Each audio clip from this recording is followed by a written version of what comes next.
Chapter 3. On her third day among the newcomers, Adari learned to talk. She'd spent the first full day after the terrifying encounter asleep, if that was the right term for a feverish, nightmare slumber interrupted by brief patches of delirium. Several times, she'd opened her eyes, only to shut them quickly on seeing the strangers hovering around her. But they were tending to her, not harassing her, as she'd found the second morning, awakening between an impossibly soft blanket and the rough ground. The newcomers had found a secluded, dry spot for her, with several figures sitting vigil. Adari had drunk the water they offered, but it didn't restore her voice. Her head still rang, her mind bruised by the earlier assault. None of her vocabulary came when called. She had forgotten how to speak. Corson was sitting with her when she finally remembered. He'd called over Hestus, a rust-colored figure with a shining mask covering part of his acid-scarred face. It almost looked like it was part of his face, various bits hiding under his skin. Adari had flinched in fear, but Hestus had simply sat calmly, listening as Corson tried to talk with her. And they talked. Awkwardly at first, with Hestus piping in occasionally to repeat a new Keshi word she had said, followed by his own language's equivalent. Adari had marveled. The Keshi words Hestus spoke sounded exactly like what she'd said, in her own voice even. Corson had explained that Hestus's special ear gave him that talent, helping to speed along the exchange of information. Adari was interested in that exchange, but most of the information had gone the other way. She gathered that the people Corson led had indeed come from the silver shell, and that it had somehow fallen from the sky. It was also clear that, powerful as they were, they had no means of leaving the mountain now, isolated as it was by water and forbidding terrain. Corson had listened with interest as she spoke about Kesh and the Keshiri, of Uvok and villages on the mainland. She'd mentioned the Skyborn only once, before stopping in near embarrassment. She didn't know who the newcomers were, but she felt abashed bringing it up.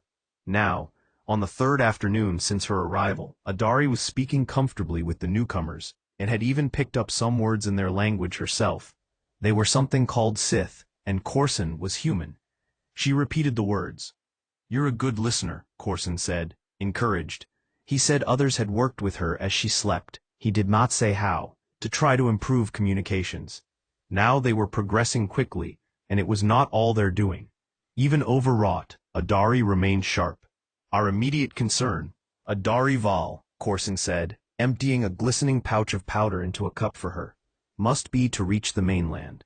There wasn't food or shelter enough for his people here, and the mountain had sheer drops-offs to the sea below. Her Uvok might have provided an exit for someone, but Nink, as fearful of the newcomers as he was of the mountain's native wildlife, had spent the last few days far out of reach, above, drinking the broth. It was filling, not unlike her mother's stew, she thought. Adari wrestled with the problem. Nink might come when she called, but only if she was standing in the open, alone. She could fly to land and return with help. "I couldn't take any riders, though. Nink might not appear if she was accompanied, and a novice rider could never carry a passenger in any event. I'd have to go alone, but I'd return as soon as I could." "She will not." Adari knew the voice before she even looked up. The screamer, the mother of the small child, charged toward the smoldering campfire. "She will abandon us." Corson rose and took the woman aside. Adari heard heated words exchanged, unfamiliar ones. But in bidding the woman away, he spoke words Adari did recognize. "We are her deliverance, and she is ours." Adari watched the woman, still glaring at her from afar. "She doesn't like me." "Sela?" Corson shrugged. "She's concerned over her mate, lost from the— and with a child, she's anxious to leave this mountain." He smiled, offering to help Adari stand. "As a mother, I'm sure you understand." Adari gulped. She hadn't mentioned her children.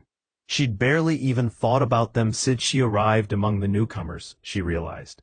Shaking her head in guilt, she revealed something else, that the Kashiri might not listen to her. Corson seemed unsurprised and unruffed. "You're smart, Adari.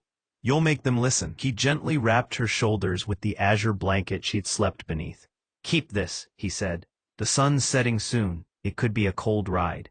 Adari looked around. Sela stood in silent fury, unmoved from before. The others Corson had introduced eyed their leader nervously. Red, tentacle-jowled Ravelin exchanged a worried look with Hestus. Even the hulking Gloyd, who despite his brutish appearance, was clearly Corson's greatest ally here, shifted uncomfortably. But no one barred her from leaving their campsite. When a strong hand did stop her at the edge of the clearing, she was surprised to see whose it was. Corson's. "About the Keshari," Corson said. "You told us about Tav, your town. It sounds a good size. But how many are the Keshari? How many Keshari are there in all, I mean?" Adari answered immediately. "We're numberless." "Ah," Corson said, his posture softening. "You mean they have never been counted?" "No," Adari said. "I mean, we don't have a number that large." Corson froze, his grip on her arm tightening. His dark eyes, slightly smaller than a Keshari's, focused on the wilderness beyond. She'd never seen him unnerved. If this was it, it lasted less than a second before he stepped back. "Before you leave," he said, finding a tree to lean against, "tell me what you know about the Skyborn." Corson had called the vessel he arrived in Omen. The word not only existed in the Keshari tongue, but was a long-held favorite of the Neshtavar. Watching what was happening now on the plaza known as the Circle Eternal, Adari guessed even the Uvak-riding chiefs were realizing the irony. She had returned to Corson after a single day, one full week after Omen had collided with the mountain, and with her life. It had been a simple matter for her to attract the Uvak riders there.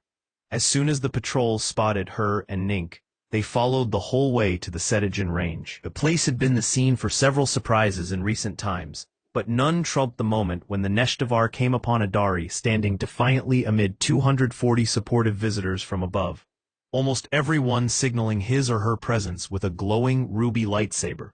She didn't have one of the strange devices, but she glowed just the same from within. Adari Vol, collector of rocks and enemy of order, was now Adari Vol, discoverer and rescuer, answerer of the mountain's call.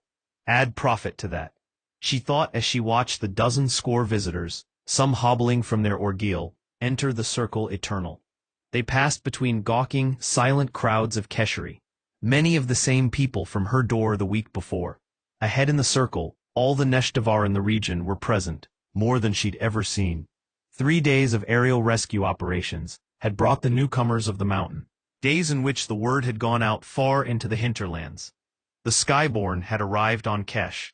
No lesser reason could explain why the riders compliantly took their positions, not in the Circle Eternal itself, but along the raised perimeter.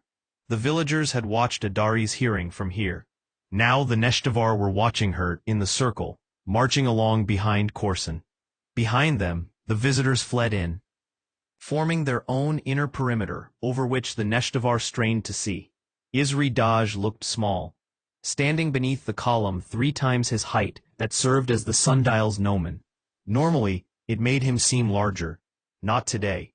He limped forward and greeted Corson and company with mawkish words of praise. Before turning, "These were the Skyborn," he said, "come down from the very mountain from which their servants had brought back the law centuries earlier." It wasn't the same mountain, Adari knew. Perhaps the texts would be changed later. But Isri ignored that detail for now. The visitors had established their identities to the satisfaction of all of the Neshtavar, he said. "You didn't believe them when they levitated your cane," Adari whispered, unable to resist. "That ended when they levitated me," Isri rasped under his breath. He turned back to see the villagers cheering, not for his proclamation, but for Yaru Corson, Grand Lord of the Skyborn, who had just physically leapt the distance to the top of the column. When the cheering finally died down, Corson spoke in the Keshari words that his interlocutor, the honored Adari Vol, daughter of the Skyborn, had taught him that morning. "We have come from above, as you say," he said, deep voice carrying to all. "We have come to visit the land that was a piece of us, and the people of that land, and Kesh has welcomed us." More cheering. "We will found a temple atop the mountain of discovery," he continued. "We will be many months in labors there, tending to the vessel that brought us and communing with the heavens. And in that time we will make our home here in Tav, with our children, aided by the Neshtavar, who were such good stewards here in our absence. They will leave here today, taking wing to all corners of Kesh, to spread the word of our arrival and find the artisans we require." He spoke over the applause. "We are the Skyborn, and we will return to the stars." Happy chaos. Adari's younger son, Tona, squirmed against her.